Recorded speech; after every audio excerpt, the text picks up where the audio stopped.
Habislah, saudara-saudara, habislah Muhyiddin, habislah Presiden Bersatu, habislah pengurusi Perikatan Nasional. Demikian adalah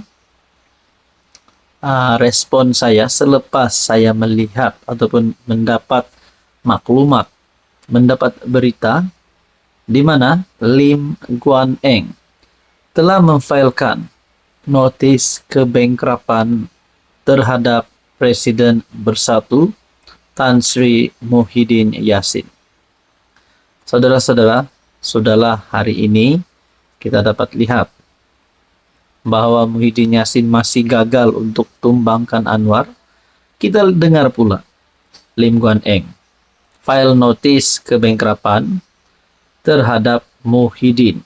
Nah, saudara-saudara, kalau benar perkara ini akan membawa kepada Muhyiddin bankrupt, Muhyiddin muflis, adakah Muhyiddin tidak lagi mempunyai kuasa seperti sebelum ini sebagai ahli parlimen, sebagai Presiden Bersatu, pengurus CPN?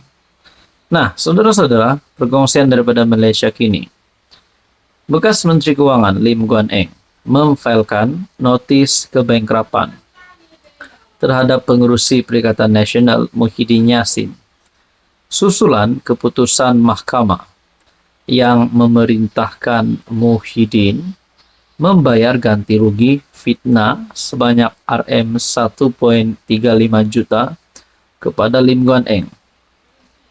Saudara-saudara, kalau benarlah perkara ini akan berlaku, kalau Muhyiddin tak mampu bayar ganti rugi fitnah itu, adakah ganti rugi fitnah itu akan diganti dengan Muhyiddin ditangkap? Kalau ditangkap, bagaimana dengan gelaran Tan Sri Muhyiddin Yassin? Bagaimanapun, pasukan guaman Muhyiddin memfailkan permohonan untuk menangguhkan keputusan tersebut, sementara menunggu rayuan bagi membatalkan keputusan itu.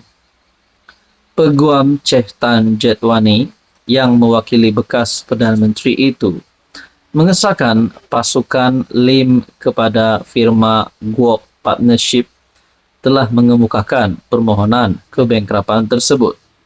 Bagaimanapun dia mendakwa, pasukannya dan Muhyiddin masih belum menerima salinan notis kebankrapan itu. Pada 8 November, Mahkamah Tinggi KL memutuskan Muhyiddin memfitnah Lim berhubung dakwaan pembatalan status pengecualian cukai Yayasan Al-Bukhari. Pesuruhjaya Kehakiman Rozmawar Rozain memerintahkan Muhyiddin membayar RM1.35 juta sebagai ganti rugi kepada Lim, selain menanggung kos guaman sebanyak RM50.000. Dalam penghakimannya, Rozmawar berkata Muhyiddin gagal mengesahkan dakwaannya sebelum membuat kenyataan terbabit kepada media dan mendapati tuduhan itu tidak berasas. Hakim berkata ahli parlimen Pagoh tidak cuba untuk mengesahkan kenyataan sebelum mengeluarkan dakwaan itu yang tidak berasas. Nah, saudara-saudara yang saya amat hormati, apa akan berlaku kepada Muhyiddin dan apa akan berlaku kepada Bersatu, kepada Perikatan Nasional setelah Muhyiddin sedang dalam bahaya melalui artikel ini? Apa komen Anda? Hai, hello, salam sejahtera Malaysia, tuan-tuan dan puan-puan yang saya amat hormati. Terima kasih kerana terus setia dan bersama di dalam channel ini. Masih ramai yang bercakap tentang skandal rasuah di Sabah. Walaupun banyak kes rasuah yang kita dapat dengar, bukan saja di negeri Sabah, terdapat rasuah berlaku di Sarawak, terdapat rasuah berlaku di Semenanjung Malaysia, mana-mana tempat lah luar negara. Tapi bagi rakyat Sabah hari ini, mahu tahu cerita sebenar apa sebenarnya yang berlaku berkaitan dengan skandal rasuah di Sabah, kerana melibatkan nama-nama besar di dalam kepimpinan politik kerajaan negeri di Sabah. Saudara-saudara, akhirnya ramai yang bertanya, rakyat Sabah bertanya, timbulkan persoalan apa berlaku kepada si pemberi maklumat. Pertama, kalau benar pemberi maklumat ini juga terlibat di dalam rasuah, bersalah, adakah beliau akan ditangkap? Adakah beliau bakal diugut? Sebelum ini kita dengar berkaitan dengan skandal rasuah ini, pemberi maklumat dalam keadaannya tidak selamat. Dan pada akhirnya, apa yang berlaku kepada pemberi maklumat? Kita nantikan keputusan daripada SPRM.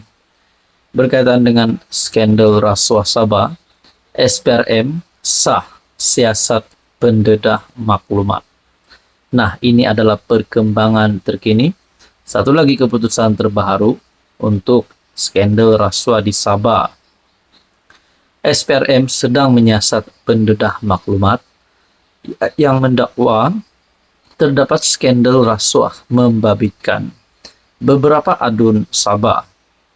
Ketua Pesuruhjaya SPRM Azam Baki berkata, walaupun pihaknya telah merakam percakapan pendedah maklumat itu, namun dia masih enggan menyerahkan bukti yang didakwa dimilikinya. Bukti yang paling dinantikan seluruh rakyat Sabah mungkin berada di tangan si pemberi maklumat. Dan kalau benar bukti ini dapat menjelaskan kebenaran, mempamerkan kebenaran berkaitan dengan skandal ini, adakah kedudukan Ketua Menteri dan adun di dalam skandal rasuah ini bakal tergugat. Nah, saudara-saudara, dalam artikel ini berkongsi, saya ingin tegaskan sekali lagi bahwa SPRM tidak boleh melindunginya selagi dia tidak beri apa yang dia ada. Saya tidak boleh beri jaminan perlindungan kepadanya sehingga dia memberikan semua keterangan, evidence, dia beri kepada Anda semua media, tetapi tidak kepada SPRM. Katanya seperti dipetik media selepas perasmian Hari Anti Rasuah antarabangsa di Auditorium Angkatan Koperasi Kebangsaan Malaysia Berhad. Saudara-saudara yang saya amat hormati, dakwaan berlaku skandal rasuah di Sabah mula menjadi perhatian selepas sejumlah rakaman video yang mengaitkan beberapa adun Sabah didedahkan oleh pembocor maklumat dan dilaporkan Malaysia Kini. Saudara-saudara, apa komen Anda?